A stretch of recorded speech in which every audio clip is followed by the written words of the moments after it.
Hello, everyone, and welcome to another Parrot Analytics Live. My name is Samuel, and I'm the VP of Marketing here at Parrot Analytics.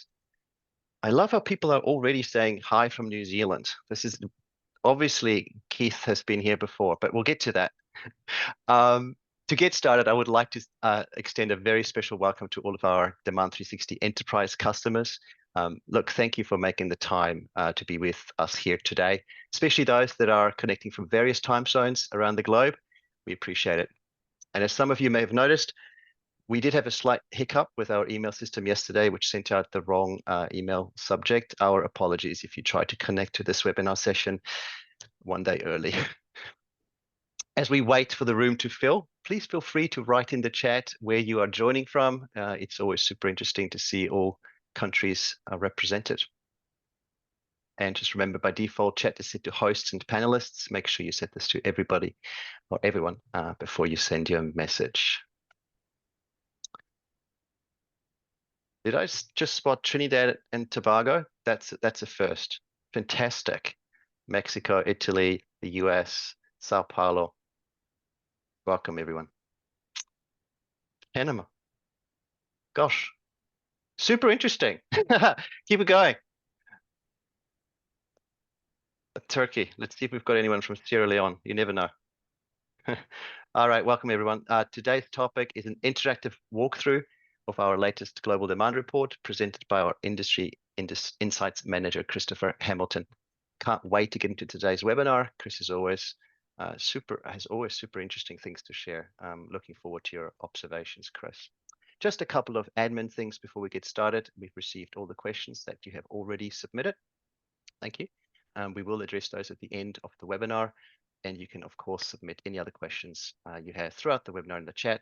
Select everyone, please, when you submit your question, as sometimes we do get the same question asked twice.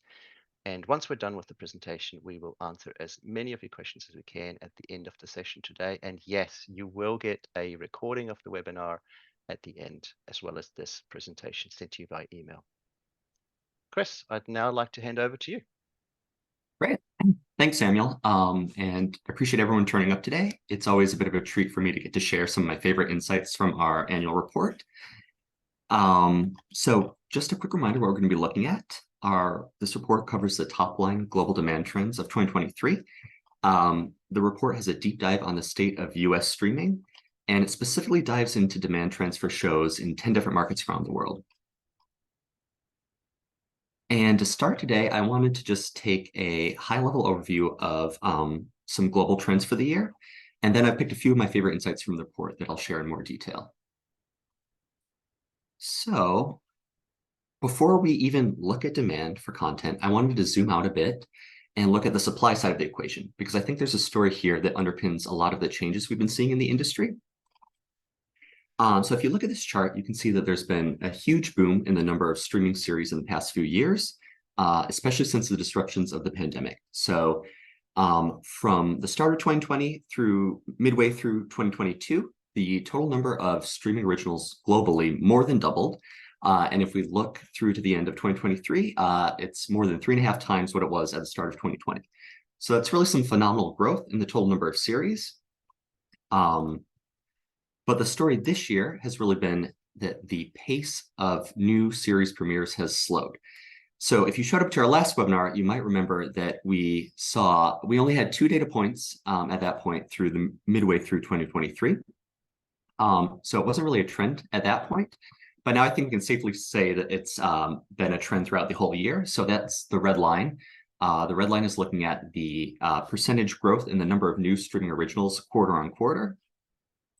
And this might not be entirely surprising. You know, there's been a lot of disruption in the industry this year with the strikes in the middle part of the year. But I do want to point out that this slowdown started before the strikes and it continued through the end of the year after they've been resolved. So I think it's a broader trend, really. And just to put a number on it, if you look at the last quarter in 2023, the rate of increase in new streaming original series was just 4.7%. And that's low for the past 4 years we've been looking at this.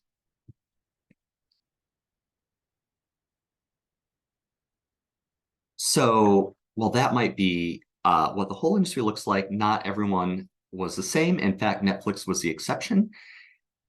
So basically, while other platforms were coming back, Netflix accelerated its new content output. So here at this chart, we're looking at Netflix's share of new streaming original premieres every quarter. You can see over the last few years, it's pretty much been on a downward trend. That's not surprising as new players have entered the market. There's been a rush of new content, and Netflix's share of new series premiering every quarter has pretty much declined, but we see a sharp jump at the end of 2023. And that's not just Netflix increasing its share. The total number of new Netflix originals to premiere in Q4 grew in absolute terms, and at the same time, other streamers were pulling back. So basically that translates to a big jump in Netflix's share of new content. Right, so everything before this we were looking at was just the supply side of the equation. Now we're bringing in demand. So how does this net out? For the full year, 2023, Netflix had over a third of demand for streaming originals globally. That's still a really impressive dominant market share, even though it's been chipped away at quarter by quarter throughout the years. Other platforms like Prime Video, for example, have done a really good job of maintaining their share of demand. So Prime Video has hovered around 11-12% pretty consistently over the past few years, despite all the growth from new competitors. One interesting thing about this I want to point out is the top 3 platforms make up more than 50% of global demand for their original series. So there's quite a lot of market concentration.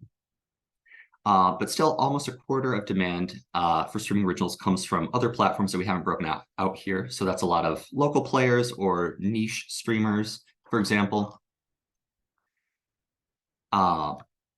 But that's just a snapshot in time. I always like to show this chart because you can see the changes taking place quarter after quarter for the last 4 years.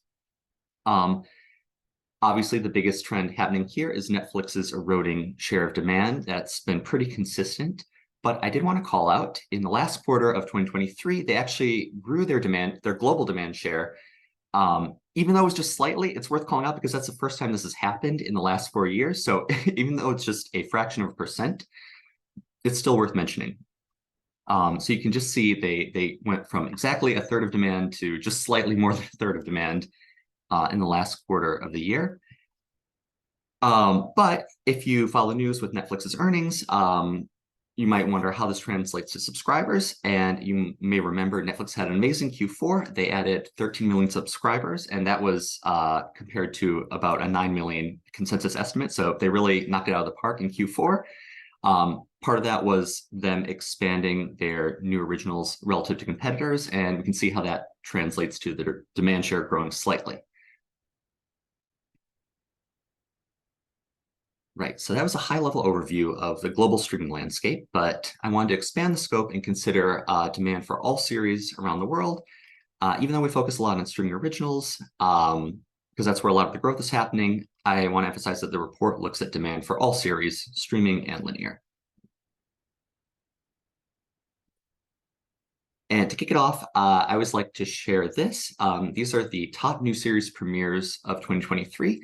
We're looking at demand for these shows in their first 30 days, so it kind of puts them on equal footing, an apples-to-apples comparison. And it's always nice to see which shows were able to grab audience attention right away in their first month. A few things to call out. I think there's a clear top tier of new series that premiered this year. The first 5, you can see shows 6 to 10. There's a pretty sharp drop-off in demand. So really the first 5 did exceptionally well at dominating audience attention. The next 5 still had a really high demand in their first month, but not quite on the same level as the first 5. Topping the ranking this year were 2 series from Disney Plus. So we've got the latest Marvel series, the latest Star Wars series. That's been pretty consistent from Disney. They're able to marshal their amazing franchise resources and make these shows that immediately capture audience attention. But one thing that I did think was impressive was how Gen V, which is a new show from Amazon Prime Video, was able to come so close to matching the demand for 2 of Disney's latest franchise series. So Gen V is a spinoff of The Boys. Amazon Prime Video has been working on building out this franchise, and I think it's really a testament to their global footprint that they're able to take this much newer franchise and premiere a new show that is almost on the same footing with the latest Star Wars and Marvel series. And if you look at the other shows this year, you'll see a lot of franchise adaptations. So just going down the list, we see Netflix's One Piece adaptation. So that's the latest show that they're adapting a popular anime series into a live action series. That did really well, obviously had that anime audience already there. And we see from HBO, The Last of Us, a hugely popular video game adaptation from HBO this year. And some other things, we've got a book adaptation from Netflix with The Fall of the House of Usher. On Peacock, they brought the really popular John Wick movie franchise to the small screen. That made the top 10. So we see a lot of franchise adaptations. All right, so continuing to think about how much demand new shows can attract in their first 1 month, 2 months. We've done a little bit of modeling to understand the impact of demand for a show on its chances of renewal. So specifically here, we're looking at brand new shows that premiered their first season and whether or not they were renewed for a second season. The x-axis is the demand for these shows in its first 60 days. And the y-axis is the probability of a show being renewed for a second season. So we can see that a show's odds of renewal rapidly increase with higher demand until it reaches about 30 times the average series demand in its first 60 days. And at that point, a show's chances of renewal for a second season are over 90%. So you can compare that to a show that has about 9 times the average series demand in its first 2 months. These shows have about 50-50 odds of being renewed for a second season. So you can really see how a show's chances of renewal increase as it has higher demand in its first 2 months. Now, I wanted to focus in on a specific type of adaptation and how it helps shows break through with audiences. So we saw a few examples of how you can adapt existing IP in the top shows for the year, but here we're looking just at shows based on a book compared to those shows not based on a book. And you can see that shows based on a book have higher demand than just your average show not based on a book. The blue bars are the average demand each year for shows that are based on a book, and the red bars are the average demand for shows not based on a book. So if we look at 2023, across all shows in the US, the average demand for a show based on a book was over 2 times the average series demand. And compare that to just your average show not based on a book, that was a little over 1 times the average series demand. So adapting existing IP is a really popular way to de-risk the investment in new series. This type of tested material will ideally come with an existing fan base. So you can imagine a popular book series, they have that fan base already that will show up for a new series. But if we drill down a little further, we can see that being based on a book has the greatest benefits for a show in its first season. So we were just looking at the average demand across all shows, whether they were based on a book or not, regardless of whether it was a first season, a 10th season.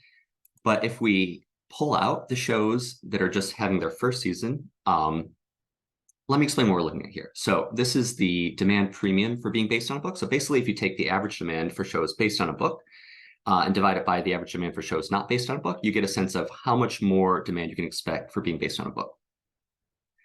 And the green line is just looking at new releases each year. So it just shows that had their first season in every year. And you can see that the demand premium for new shows that are based on a book is much higher than just your average show based on a book compared to shows not based on a book. So if we look in 2023, we can see that the average new series to premiere that is based on a book has a little over 3 times more demand than the average series not based on a book. So that gives you a really good sense of how important adapting a book can be in making a new series successful in its first season. And it really makes sense intuitively because a show's first season is when it's most likely to be unknown. So having that leg up, that built-in audience, can have the most impact on making a show successful in its first season.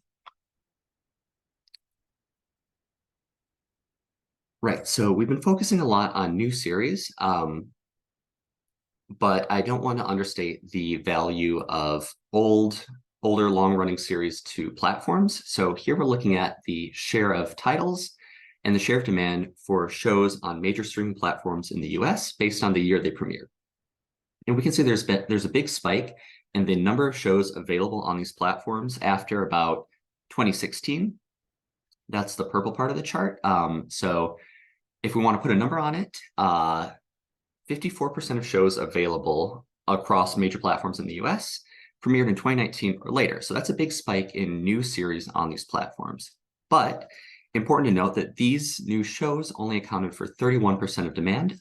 So they're really not carrying their weight in a sense. And when we look at older shows, these tend to punch above their weight and have a greater share of demand than the share of catalog. So that's the orange part of the chart. We can see that the share of catalog that these older shows is less than the share of demand they're generating on these platforms. So these long-running and legacy shows are still a really important part of the mix for streamers. Part of this might actually be 2020 hindsight. If you think about it, just a show that's been around longer, you can have a good sense of whether it will be successful. These are probably more likely to get picked up by streamers. A show that's been running for 10 seasons is probably a hit, and that's why it's been going for so long. But I just wanted to show this chart to emphasize that it's not just new content that audiences are watching. And I think one really good example of this past year was Suits. If you're familiar, it's a show from USA Network. It ended many years ago, and it didn't really have high demand, but it became available on Netflix in the summer and became a bit of a TikTok trend. So when that happened, we saw demand for the show spike. And it wasn't just a brief blip, it actually stayed much higher after becoming available on Netflix. And I think that's a really good example of how just becoming available on a platform with the reach of Netflix can drive demand for an old show higher without any new episodes. And this is really great news for legacy media companies that can continue to license their older content to platforms that need it and where it performs really well. Great, so I want to start digging into a few country-specific insights. These are the 10 markets we cover in the report, and we always try to get some geographic representation. But for our annual report, we tend to cover the same markets every year, so you can see some changes over time. And if a market you're interested in wasn't featured here, don't worry, we try to cycle through all the markets we have data on every quarter, so we'll probably cover it at some point. One thing I wanted to emphasize was, so if you're familiar with our reports, if you look at them, you know we share the share of demand for genres in every market, the share of demand for subgenres, and you can get a sense of market-specific preferences. But one thing that's been happening in the industry is that genres have been harder to categorize. There's been a blurring of lines between genres. You can think comedy, drama, and I just pulled a few headlines from the Hollywood Reporter and New York Times talking about the Emmys. And I usually think about this debate coming up around award shows because they tend to struggle to neatly fit shows into these clear genre buckets. If I had to think of an example, I'd think of Barry, which is considered a comedy, but it's so dark. It feels like more like a drama. I have to wonder if anyone's actually laughing. But to address this, we've expanded our genre system basically to better capture this nuance as shows become harder to fit into a single box. And I just wanted to take The Walking Dead as an example to show what I mean. So previously, we would have categorized this as a drama, and specifically, it would have been an apocalyptic drama as its subgenre. Nothing too controversial there. I think that's a fair way to categorize it. But if you know anything about the show, you might be saying, well, it's a bit horror. There's definitely some action. It's a zombie apocalypse. These people are trying to survive. So in our new system, we consider it part of multiple genres. So drama, horror, action, thriller. And then below that, we have it categorized in these multiple specific subgenres. So paranormal, dystopian, apocalyptic, and it has LGBTQ themes. So we also have it flagged as that. And I really think that this more robust system captures the nuance of these shows better than just a one genre system. So I think we can better account for all the genres the show might belong to. And now that we've done that, we can look within a market and see which genres capture the biggest share of audience attention, similar to what we've done before, but a little different. So here we're looking at the US share of demand by genre in 2023. And we can see drama tops the ranking. 45.5% of demand for all series was for a drama in the US. The bars I've highlighted in red are those genres that The Walking Dead belong to. One thing to note is that these genres won't add up to 100% because a show can fall into multiple genres. So if you look at horror, just as an example, so 6% of demand for shows in the US was for a horror series. You might be wondering, is this good? Is this bad? We can see how it stacks up relative to other genres in the US, but we don't really have a good sense just looking at this chart of whether the US is a horror-loving market. And that's the great thing about this report. You can look across countries and get a sense of where specific countries stand in terms of their genre preferences. So here we're looking at the share of demand for horror series in all of these markets for the year. And you can see that 6% puts the US at the bottom of the ranking. So I would not describe the US as a very horror-loving market. The global average share of demand for horror is 6.5%. And in this report, Brazil was the most horror-loving market we covered. 7.3% of demand for the year was for a horror series. And bringing it back to our example, specifically, The Walking Dead ranked higher in Brazil than in any other market as the 5th most in-demand show for the year. So really popular in this horror-loving country. So those were kind of the larger genres, but we, in the report, dig down a level further and look at the subgenres in all these markets and the supply and demand share. So here on the y-axis, this is the share of demand for these specific subgenres. On the x-axis is the share of supply, how the share of titles they account for. And by plotting these against each other, you can get a sense of which subgenres are oversaturated or which genres have opportunity for growth. The ones I've highlighted in yellow are the subgenres that describe The Walking Dead. And you can see they all have higher demand than their supply share. So that kind of helps explain why this show has been so successful in particular. But if we were to look at a subgenre like soap opera, for example, we can see that these shows make up about 3% of titles, but they only account for about 1.5% of demand in the US. So it's definitely oversaturated in this market. That's not the case in every market. We see in Mexico, for example, soap operas do really well. But yeah, this chart gives you a really good sense of which subgenres are performing well in each market. And specifically, if we look, we're comparing the US to Brazil, and specifically the subgenres of The Walking Dead. We can see that Brazil had, these are the green dots, I should say, it had higher demand for all 4 subgenres that The Walking Dead belonged to than the US. So that's just another example of how Brazil had high demand for horror and higher demand than the US for all 4 of these subgenres. So that helps explain why The Walking Dead was so successful in this market. But one of the things that jumped out going through the report was how local content can buck the trend. And by that, I mean, you might see that a market has an overall genre preference, high or low demand for a certain genre, and then we see local shows being really successful despite this. So here we're looking at the share of demand for children's series in 2023. Across all these markets, we can see Mexico had the highest share of demand for kids shows. The global average was 8%. And Australia was had one of the lowest shares of demand for kids series for the year. 7.7% of demand for shows was for a kids series in Australia. So that's below the global average, one of the lowest of markets in this report. And I want to focus on Australia specifically for this example, because if we look in Australia, despite having low demand for kids content in general, Bluey, which is an Australian cartoon, topped the ranking of most in-demand shows in its home market. It had 22.4 times the average series demand for the year. And I should mention that Bluey hasn't just been successful in Australia, it's been a really successful export. If you were at our last webinar, you might remember we talked about Australian content having a bit of a boom year in 2023. So not just Bluey, but other Australian originals finding fans around the world. That was a bit of a new trend. But I didn't want to just focus on Bluey as an example of how a show can overcome local genre preferences to succeed at home. And I have a really fun example of how Bluey has been able to tap into its local cultural relevance. So this is just a headline from the BBC. Bluey takes over Bunnings with a for real life Hammer Barn transformation. Let me explain some of these words. I know we're dealing with a global audience. So for those of you who aren't Bluey fans, Hammer Barn is a home improvement store in the Bluey show. And a really popular episode sees the family go shopping at Hammer Barn.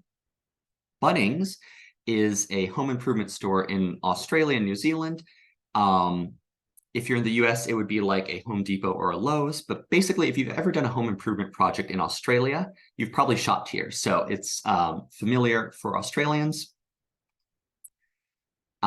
This is Hammer Barn in Bluey in that popular episode.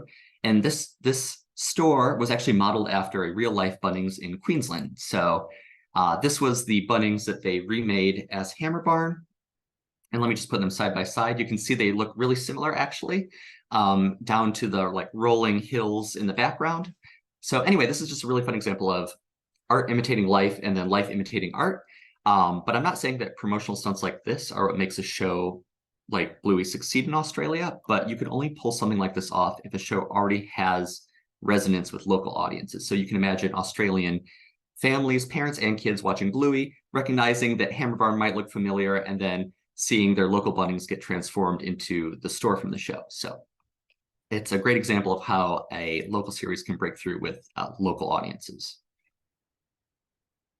And another example, here we're looking at the share of demand for reality series across these markets. We can see that the US really loves reality content. 19% of demand for shows in 2023 in the US was for a reality series. That's higher than any of the other markets we looked at. And that's been pretty consistent every time we look at this. But beyond the US, other Anglophone countries in the report in Germany have well above the global share of demand for reality shows. The global share of demand's about 12%, and Brazil is at the very bottom of the ranking. Under 10% demand for shows in Brazil was for a reality series in 2023. Knowing this, you might be surprised that so many local Brazilian adaptations of popular reality franchises had such high demand for the year. So we've got 3 examples here. A Fazenda, ranked as the 12th most in-demand show for the year. Big Brother Brazil, consistently popular in this market, and MasterChef Brazil, all had really high demand, ranked in or near the top 20.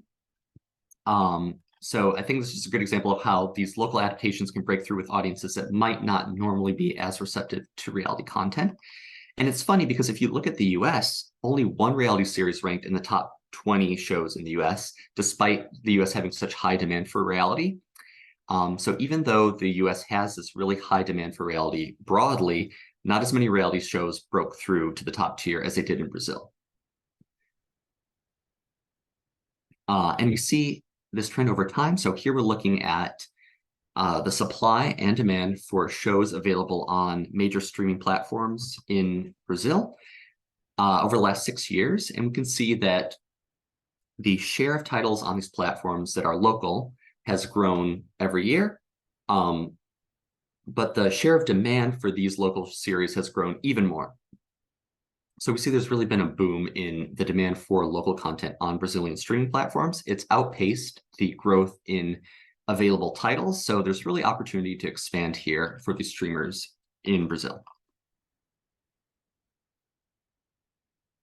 Great. We also covered the UK in this report. Here we're looking at the share of demand by a show's original network or platform in 2023 in the UK. And we can see how local content in the UK was really successful, specifically from the BBC. So that's that biggest slice of the pie right there. 16.7% of demand for shows in the UK in 2023 was for a BBC original.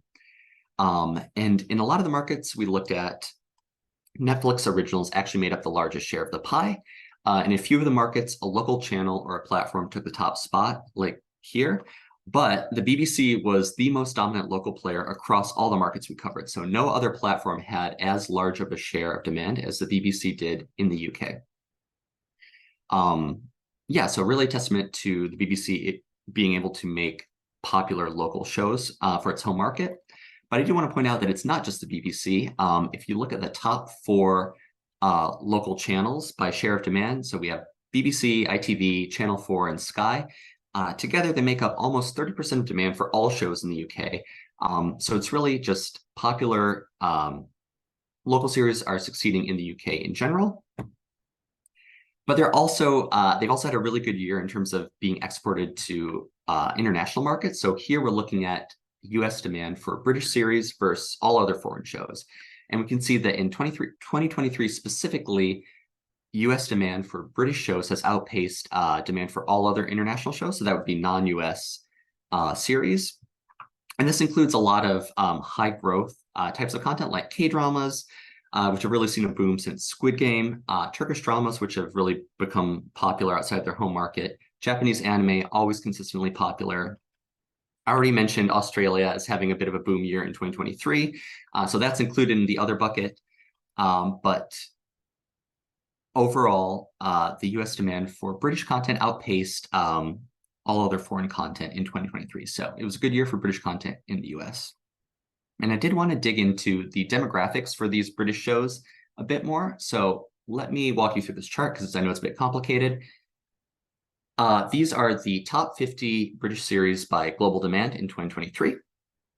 The y-axis is basically the age of these audiences. The farther up a show is, the younger its audience is. The farther down it is, the older its audience is.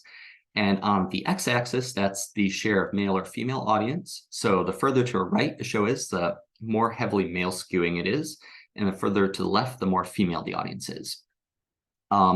So I thought it was interesting. British content seems to be kind of seems to have a 3-quadrant audience, basically. So in the upper left, that's young women. We can see shows that are popular with them include Heartstopper, Good Omens, Love Island UK.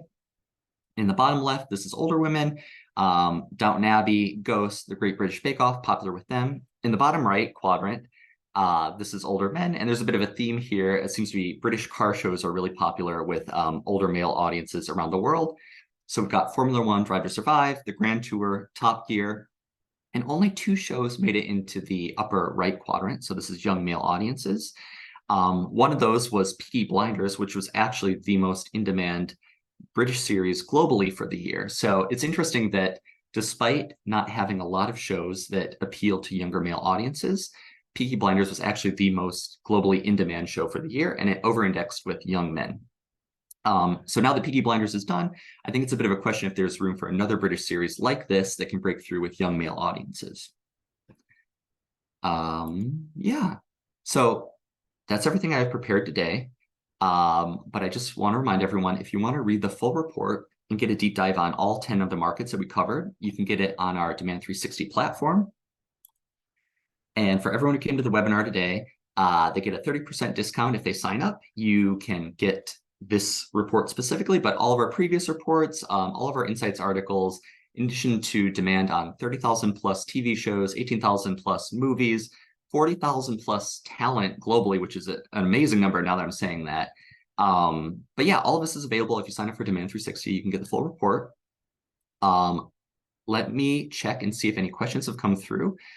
I know that we also had some questions come in ahead of time, so I prepared some answers to those. I always appreciate that. So when you're signing up, don't be shy to submit a question. We always take a look at those. So just give me a second to see if there are any questions. Yeah, have a look. A couple came through.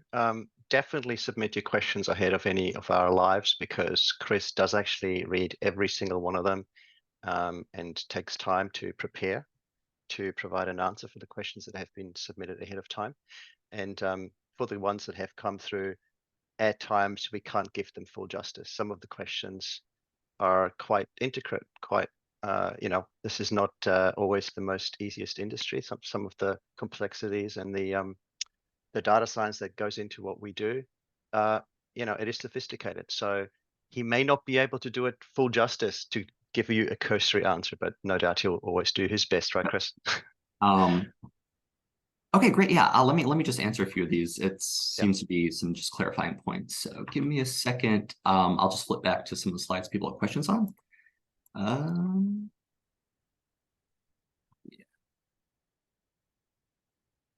So someone asked about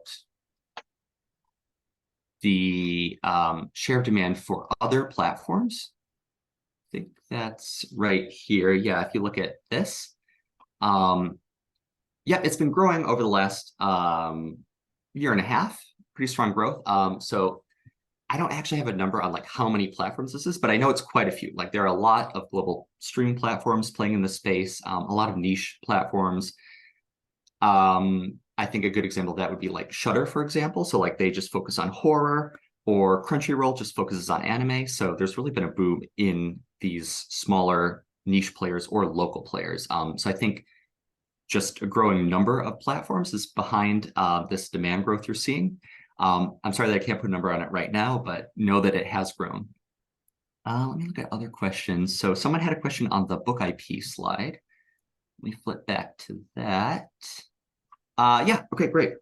So these are actually just books, I should say. I didn't want to bring in comic books because I know that's going to get skewed by a lot of the superhero shows. So this is really just novels, short stories, books. Shouldn't include any comic books or graphic novels. Is there any information on how many books of each were sold prior to the show premiere? That is a great question because I think we could pull in some like book sales data. I mean, I know that's should be fairly available for sure. I know like there are plenty of top 10 list and book sales numbers. I didn't look at that, but like that would be a great follow-up, with time.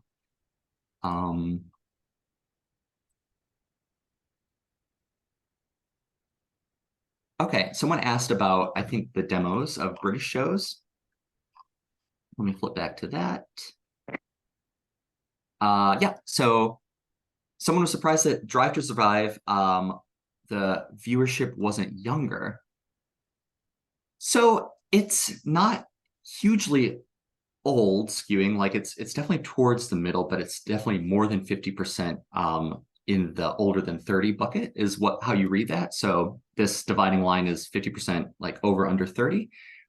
So a slightly older audience. Yeah. Oh, and then someone asked for the top 10 or 20 most in-demand shows globally for 2023. I don't have that here, but it is in the report. And again, you can get that on Demand 360. Chris, So sorry to butt in. Actually, I think it's probably our global demand awards that is the best oh yeah, actually kind great. of view on this, as well as the report. In the report, the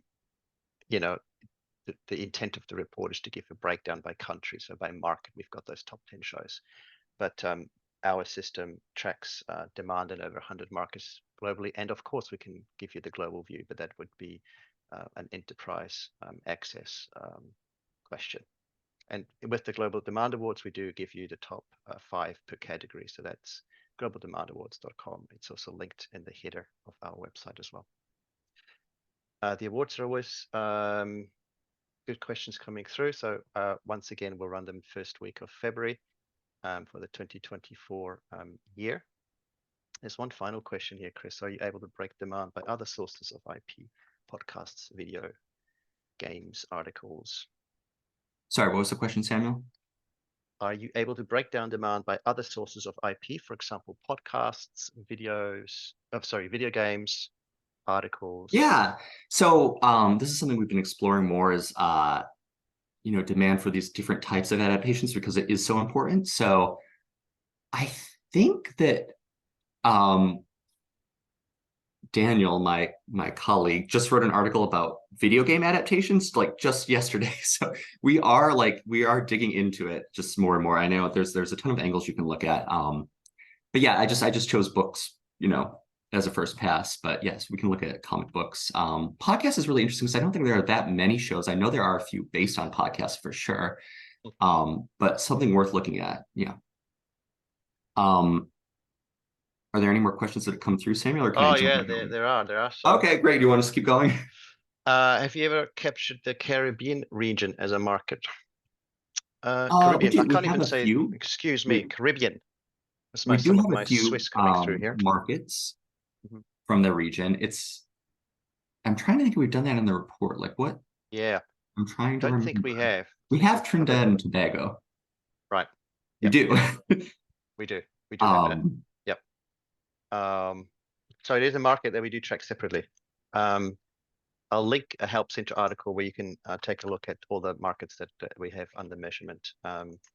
We also do bespoke reports on particular markets that are not listed on the page that I will link.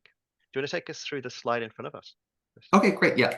So someone did submit a question about platform pricing, and this is always one of my favorite charts.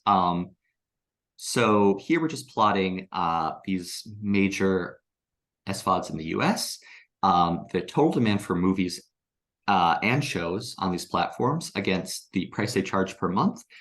You see there's a clear relationship. So the more demand a platform has for all the content on its catalog, the more it charges, and that makes perfect sense. I mean, this is what they're offering consumers, so they should be able to charge more if they have more in-demand content on their platform. But with this chart, there are a few things that pop out. So specifically, you can see a few clusters of platforms with similar levels of demand for their whole catalog. And one thing that I noticed was if you look at Disney Plus and Hulu, they both look like the price they're charging is expensive relative to competition. So for example, Hulu has about the same total demand for shows on its platform as Max in the US. And yet it's charging a bit more. I don't actually know what that number is. It's more than $15 for its ad-free tier. But I think there might be a bit more to this. So if we look at the Disney Plus and Hulu bundle, that actually provides a great value to consumers in terms of the amount of demand for shows on that platform and the price they charge. So I think there might be a bit of strategic pricing going on here, where the platforms individually are priced in such a way to incentivize people to upgrade to the bundle, which is a great deal. And then also we look at Apple TV Plus, looks a little pricey compared to the competition, but one thing that isn't factored in here is exclusivity. And I think if we were to include that in this model, it should improve the relationship between what platforms are charging and their demand. But if you think about Apple TV Plus, their whole thing is a platform of original content, pretty much all exclusive. So in theory, they should be able to charge more for their platform because you can't get this anywhere else. Yeah, just a few thoughts on that. And then someone did ask a question about Malaysia specifically ahead of time. So if you submit your questions ahead of time, I can pull some data. So it's a great way for people who have questions on specific markets to get some data on the markets they're interested in. So Haslin at iQIYI asked about genre preferences in Malaysia. So I just pulled some supply and demand for genres in this country, and a few things jumped out. We can see that there's really high demand for kids content in Malaysia. I know when we've covered this market before in our reports, we see kids series, cartoons do really well in this country. So high demand for kids series here. That's an opportunity. One thing that was really interesting is there's really high demand for musical shows. I think that's not something we see in many other countries at all. So that's something unique to Malaysia. And then we also see sci-fi and fantasy have high demand, low supply. So those are areas of opportunity. But I think that's more, you'd see that more generally across markets. So maybe less specific to Malaysia and more of a general growth area. Yeah. We're done. That's all I prepared. So Thank you, Chris, and what an informative session, and great to have you on the call, Haslin and team. I know we've been talking about this particular chart a little bit on and off, but it's good to have you here on the call. Chris, thank you so much for all your insights. It was also super interesting to see the British content do so well, particularly in the US and the BBC domestically. Look, please reach out to us with any further questions that you may have relating to today's presentation. The easiest way to do that is to just reply to the email that we will send out to you in the next 24 hours with the webinar recording and this presentation. And for those of you watching us here on YouTube, please follow us so you get notified when we go live next. Thank you again for being with us here today. We are looking forward to seeing you at the next Parrot Analytics Live. Thank you so much. Take care. thanks, everyone. Have a nice day.